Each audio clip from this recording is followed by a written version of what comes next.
അദ്ദേഹത്തിന്റെ സ്വഹീഹ് ബുഖാരി വ്യാഖ്യാനം 166, 167 പേജ്. ഇതിൽ അദ്ദേഹം രണ്ട് ഹദീസുകൾ എത്ര തള്ളുന്നുണ്ട്. ഒന്നിതാ, നിങ്ങളിൽ വല്ലവനും ഉറക്കിൽ നിന്നും ഉണർന്നാൽ അവൻ വുദു എടുക്കുകയും മൂക്കിൽ 3 പ്രാവശ്യം വെള്ളം കയറ്റിച്ചിട്ടുകയും ചെയ്യട്ടെ. എന്തുകൊണ്ടെന്നാൽ അവന്റെ നാസാദ്വാരത്തിലാണ് പിശാച് രാത്രി കഴിച്ചു കൂട്ടിയത്. തൊട്ടുടനെ അദ്ദേഹം പറയും, നേരത്തെ ഇവിടെ സൂചിപ്പിച്ചതുകൊണ്ട് ഞാൻ വിശദീകരിക്കുന്നില്ല. വ്യാഖ്യാനം: മണ്ണിന്റെ തരികളും മറ്റുമാണ് ഇവിടെ വിവക്ഷ. അതിർശക്തിയായ പിശാച് വെള്ളം കയറ്റി ചീറ്റിയത് കൊണ്ട് പുറത്തു പോവുകയില്ല. കണ്ടോ? അപ്പൊ നിങ്ങൾ നോക്കി, ഇവിടെ നിഷേധിച്ചു. എനിക്കാണ് അപ്പോ അദ്ദേഹം നേരത്തെ ഇവിടെ ചീരാപ്പിന്റെ വിഷയം. അപ്പോ ഹദീസിനെ നിഷേധിക്കാൻ അദ്ദേഹം പറയുന്നത് ഞാൻ ജിന്നിനെ നിഷേധിച്ചു എന്നാണോ എന്ന് ചോദിക്കുന്നുണ്ട്. അതെ, അദ്ദേഹം ചിലയിടത്ത് പിശാചിനെ അംഗീകരിക്കും, ചിലയിടത്ത് ജിന്നിനെ അംഗീകരിക്കും. പക്ഷേ ബുഖാരിയിലും മുസ്ലിമിലും അടക്കമുള്ള ഒരുപാട് ഹദീസുകളിൽ പിശാചിനെ കുറിച്ച് അതിന്റെ അസ്തിത്വത്തോടുകൂടി മനസ്സിലാക്കേണ്ട വിഷയങ്ങളിൽ ഒന്നുകിൽ അദ്ദേഹം അത് വിമർശിക്കപ്പെട്ട ഹദീസാണ് എന്ന് പറയും, അല്ലെങ്കിൽ അതിനെ ദുർവ്യാഖ്യാനിക്കും, അതുമല്ലെങ്കിൽ മറ്റേതെങ്കിലും ബുദ്ധിക്ക് ഉൾക്കൊള്ളുന്നില്ല എന്ന് പറഞ്ഞ് നീക്കിവെക്കും. അപ്പോൾ പ്രവാചകൻ ആ വചനം കൊണ്ട് എന്താണോ ഉദ്ദേശിച്ചത് അതിനെ തള്ളുക വഴി ഹദീസിനെ പല വഴിയിലൂടെ തള്ളുന്ന സമ്പ്രദായമാണ് അബ്ദുസ്സലാം സ്വലമി സ്വീകരിച്ചിരിക്കുന്നത്. ഇനി വീണ്ടും കാണാം അദ്ദേഹത്തിന്റെ റിയാദുസ് സാലിഹീൻ വാല്യം 3, 445. അടച്ചുമൂടിയ പാത്രത്തിൽ പിശാച് പ്രവേശിക്കുകയോ വാതിലുകൾ തുറക്കുകയോ പാത്രത്തിന്റെ അടപ്പ് നീക്കുകയോ ചെയ്യുകയില്ല. സന്ധ്യാസമയത്ത് വാതിലുകൾ അടയ്ക്കണമെന്നും പാത്രം അടച്ചുമൂടണമെന്നുള്ള പ്രവാചകന്റെ നിർദ്ദേശത്തെ പരിഹസിച്ചുകൊണ്ട്, പ്രവാചക ഉദ്ദേശിച്ച ആശയത്തെ നിഷേധിച്ചുകൊണ്ട് അദ്ദേഹം അതിന് അടിക്കുറിപ്പ് കൊടുത്തിരിക്കുന്നു. ഉപദ്രവജീവികളാണ് പിശാച് എന്നതുകൊണ്ട് ഇവിടെ വിവക്ഷ. അതേപോലെ തന്നെ ബുഖാരിയിൽ അതിന്റെ 386 പേജിൽ, ബാങ്കിന്റെ 387 പേജിൽ ബാങ്കിന്റെ ശ്രേഷ്ഠത വിശദീകരിക്കുന്നിടത്ത്, ബാങ്ക് വിളിച്ചാൽ വിളി കേൾക്കാതിരിക്കാൻ വേണ്ടി കീഴ്വായുവിന്റെ ശബ്ദം മുഴക്കിക്കൊണ്ട് പിശാച് പിന്തിരിഞ്ഞു പോകും. ഇക്കഴിഞ്ഞ ശബാബിൽ പോലും ഈ വിഷയം വ്യക്തമായി പരാമർശിക്കപ്പെട്ടതാണ്. എന്നിട്ടും അദ്ദേഹം പറയുന്നു, പിശാചിന് വെറുപ്പുണ്ടാക്കുന്നതാണ് ബാങ്ക്. അതിനെ ദുർബലപ്പെടുത്താൻ നീതിപാലകന്മാരുടെയും ശാസ്ത്രജ്ഞന്മാരുടെയും ജഡ്ജിമാരുടെയും രൂപത്തിൽ പ്രത്യക്ഷപ്പെടും. ഇത് ഞാൻ ഉദാഹരണങ്ങളാണ് വായിക്കുന്നത്. എത്ര വേണം നിങ്ങൾക്ക്?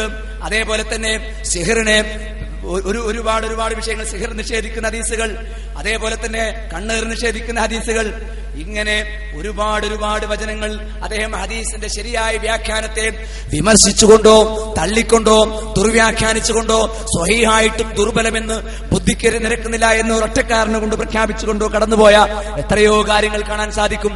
മാത്രവുമല്ല, മുജാഹിദ് പ്രസ്ഥാനം ഇപ്പോൾ സിഹറിലേക്ക് നയിക്കുന്നു, ജിന്ന് സേവയിലേക്ക് നയിക്കുന്നു എന്നാണ് മറ്റൊരു ആരോപണം.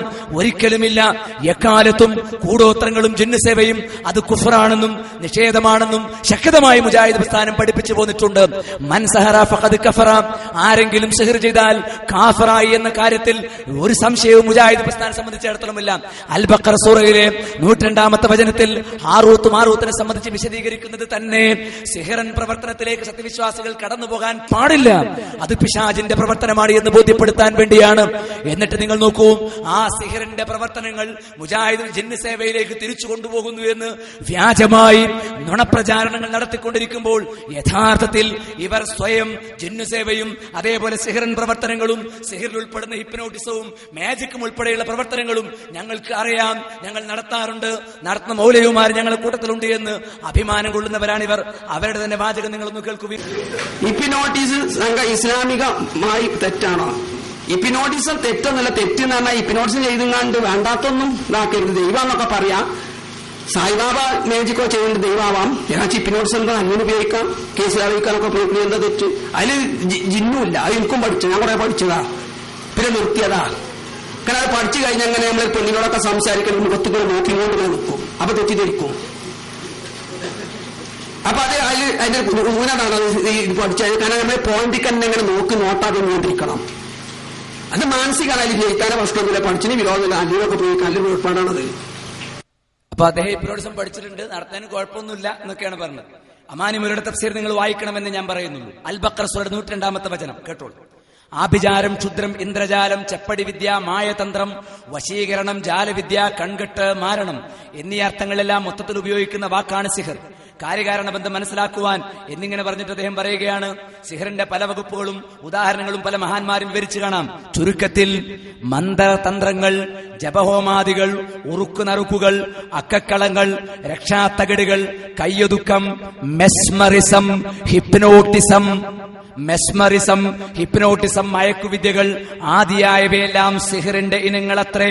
ഇസ്മിന്റെ പണി, തലസമാത്ത് മുതലായ പേരുകൾ അറിയപ്പെടുന്ന വിദ്യകളും അങ്ങനെ തന്നെ. അപ്പൊ ആരാ ഇസ്മിന്റെ ആൾക്കാര്, ആരാ സിഹറിന്റെ ആൾക്കാർ? ഇവരാണെന്ന് ഇവരെന്നെ പറയാം.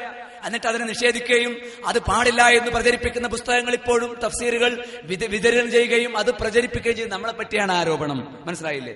ഇനിയോ അതേപോലെ തന്നെ മാജിക്. അദ്ദേഹം തന്നെ പറയുന്നത് നിങ്ങൾ കേൾക്കും.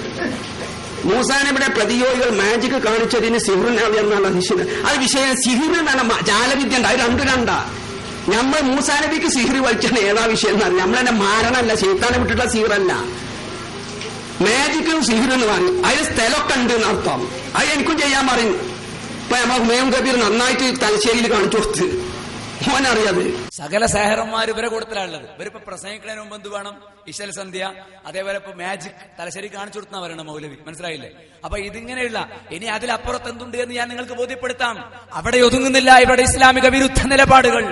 സമൂഹത്തിനിടയിലേക്ക് ഒരു മുസൽമാൻ ഒരിക്കലും ചിന്തിക്കാൻ കഴിയാത്ത നെറികേടുകളിലേക്ക് മുസ്ലിം ചെറുപ്പക്കാരെയും കുട്ടികളെയും പരിശീലിപ്പിച്ച് വളർത്തിക്കൊണ്ടുവരുന്ന ഇവരുടെ തനിതരം ഇൻഷാ അല്ലാഹ് നിങ്ങളെ ഞാൻ ബോധ്യപ്പെടുത്തുക തന്നെയും ചുരുങ്ങിയ സമയം കൊണ്ട്. ഇനി നിങ്ങൾ നോക്കൂ, ഇവിടെ ഈ രൂപത്തിൽ വളരെ കൃത്യമായി മാജിക്കിനെ സംബന്ധിച്ച് ഹറാമാണെന്ന് ശബാബിൽ തന്നെ ഫത്വയുണ്ട്. നിങ്ങൾ നോക്കൂ, മാജിക് പാടുണ്ടോ? ശബാബിൽ തന്നെ കൃത്യമായി ഫത്വ പറഞ്ഞു. അത് ഹറാമാണ്, അത് നിഷിദ്ധമാണ് എന്ന് കൃത്യമായി ഞാൻ വിശദീകരിക്കുന്നില്ല. ഇനി നിങ്ങൾ നോക്കൂ, അതേപോലെ മെസ്മറിസത്തെ കുറിച്ചും ഇസ്മിന്റെ പണിയെ കുറിച്ചും വായിച്ച് നിങ്ങൾ കേട്ടല്ലോ. എന്നാൽ ഇസ്മിന്റെ പണിക്കാരും അപ്പുറത്താണ്. ആരാ ഇസ്മിന്റെ പണിക്കാരൻ? കേട്ടോളൂ. അക്കാലത്ത് നമ്മള് ഈ വിഷയങ്ങളെ കുറിച്ചൊക്കെ അന്വേഷിക്കാറുണ്ട്, പഠിക്കാറുണ്ട്, ശ്രദ്ധിക്കാറുണ്ട്. എന്റെ വീടിന്റെ അരികിലൂടെ ഒഴുകി പോകുന്ന ചെറിയ ഒരു അരുവി, ഇതില് മീൻപിടുത്തക്കാരുടെ ഭയങ്കര ശല്യം. നമുക്ക് എപ്പോ കുളിക്കാൻ നല്ല വെള്ളം കലങ്ങി ഇവര് ആകെ വൃത്തിയാക്കി പോയി. ഒരു ദിവസം ഞാൻ എന്ത് ചെയ്തു, വെറുതെ തമാശ ഒരു ഇളനീർ ഒരു കരിക്ക് കിട്ടിയപ്പോ ഒരു കമ്പി എടുത്തിട്ട് അതിന് മുകളിൽ കുറെ കള്ളികൾ ഇത് അറബിയിലുള്ള കുറെ അക്ഷരങ്ങളും വേറെ ചില അക്ഷരങ്ങളൊക്കെ അതിന്റെ പുറത്തിങ്ങനെ എഴുതി ഒരു വാഴയുടെ ഇലയും വെച്ചിട്ട് അത് ഈ അരുവിയുടെ കരക്കുള്ള ഒരു പാറയുടെ പുറത്ത് ഞങ്ങളെ കൊണ്ടുപോയി രാത്രി കൊണ്ടുപോയി. പിറ്റേന്ന് മുതൽ ഒരാഴ്ച അവിടെ ഒരു മീൻപിടുത്തക്കാരുമില്ല. കാരണം വരുന്നവർക്കൊക്കെ ഇവിടെ എന്തോ പ്രശ്നമുണ്ട്, എന്തോ ചെയ്തു വെച്ചിട്ടുണ്ട്. ഇതാണ് ഇസ്മിന്റെ പണിയാറ് എന്ന് പറഞ്ഞാൽ പേരിനൊരു പണി. അതിൽ വിശ്വാസമുള്ള ആളുകൾ അതിനെ ഭയപ്പെട്ട് ചിലപ്പോൾ മാറി നിന്നേക്കാം. ഇസ്മിന്റെ പണി നടത്തിയത് മാത്രമല്ല അതിന് റിസൾട്ട് ഉണ്ടായെന്ന് പറഞ്ഞു. അത് നടത്തും ചെയ്തു, ഫലിക്കും ചെയ്തു. മനസ്സിലായില്ലേ? അപ്പം ഇസ്മിന്റെ പണി നടത്തുന്നവരവിടെ, ഹറാമിന്റെ സിഹറിന്റെ മാജിക് നടത്തുന്നവരവിടെ, ഹിപ്നോട്ടിസക്കാരവിടെ. നമ്മളിപ്പോഴും ശക്തമായി അത് കുഫറിന്റെ പ്രവർത്തനമാണ് എന്നും ജിന്ന് സേവ കുഫറാണ് എന്നും അതിന്റെ ഭാഗമായ ഈ ആഭിചാര പ്രവർത്തനങ്ങളും ഇസ്മിന്റെ പണിയും മാജിക്കും ഹിപ്നോട്ടിസവും എല്ലാം ഹറാമാണ് എന്നും വ്യക്തമായി പഠിപ്പിച്ചിട്ട് പോലും ജിന്ന് സേവ നടത്തുന്നവരാണ് എന്ന് നുണ